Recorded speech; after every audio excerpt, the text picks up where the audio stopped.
bringing you the news and information you need from the people making a difference. This is Comcast Newsmakers.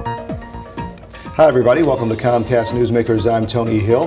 When you're dealing with a budget, obviously you need more money coming in than you have going out, otherwise you've got a problem. As things begin to tighten financially, you need to make some adjustments, and we're going to talk about that from a county point of view today with Supervisor Paul Milde, who's the supervisor from the Acquired District with Stafford County Board of Supervisors. How are you? I'm well, thank you, Tony. Glad to have you here. We want to talk about something first and foremost that probably is under the radar.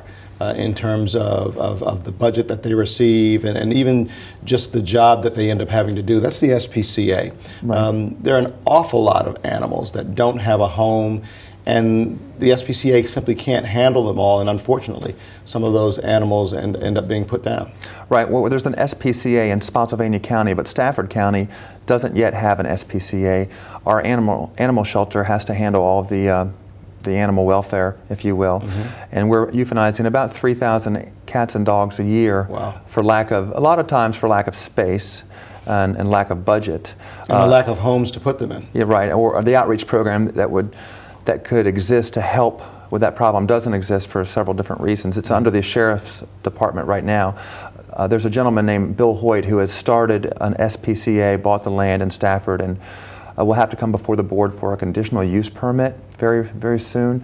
And he's putting his money into this, and he sees the need and is passionate, and we're hoping that he will take a lot of that burden off of the county and do a much better job than we're able to do so often. Sure, and one of the important things you said, it really is the outreach. It's making sure that people know to spay and neuter their pets, especially when it comes to cats. You can have one cat litter that can literally, in a very short period of time, turn into tens of thousands of unwanted animals because they breed so quickly. Exactly. Even a trap neuter release program is probably something we should consider.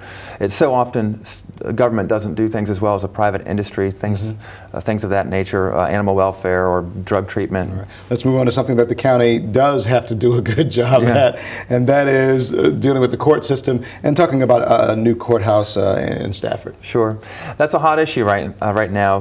The judges have been asking the Board of Supervisors to build them, politely asking us to build them a courthouse for several years. Predates me by many years, 7 or 8 years.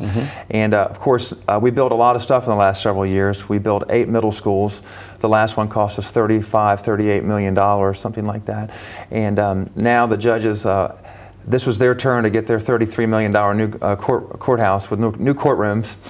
And we have said, put the brakes on that. It was a tight vote, close vote, but I supported building the courthouse. As broke as we are right now, this is one thing that is a public safety issue. Now, why do you say it's a public safety issue, and with the funding that is available, why was it important for you to build a courthouse? Well, we have to choose on our capital improvements projects which items are important, and so we took off things like a second phase to Petawomic Park, and we moved the animal shelter down another year. We moved a fire station out on 610 another year, but that is one thing. Right now our judges are overworked. They're the busiest judges in the state of Virginia, and that's because they don't have any courtroom space to put in new judges. Okay. So we're not delivering justice properly. All right. Only about a minute left, but I want to make sure we talk about this because it's really important. The proposal for an at-large chairmanship in Stafford. Why is that so important versus the appointed chair based on the other members? Well, for several reasons. Right now, our county is large. We're the largest county in Northern Virginia that does not have an at-large elected chair. Right now, the chair is appointed by a majority of the board, which means it's a very partisan position, and the chairman represents his party and his district probably more than he does the county, or is inclined to more than he does the county on the whole.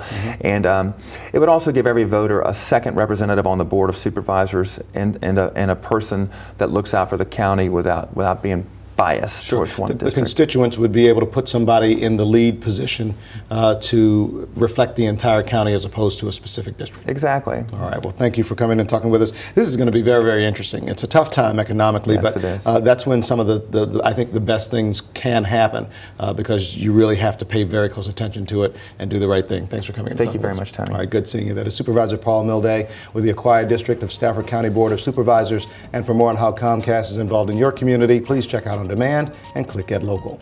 Thanks for watching Comcast Newsmakers. Till next time, I'm Tony Hill.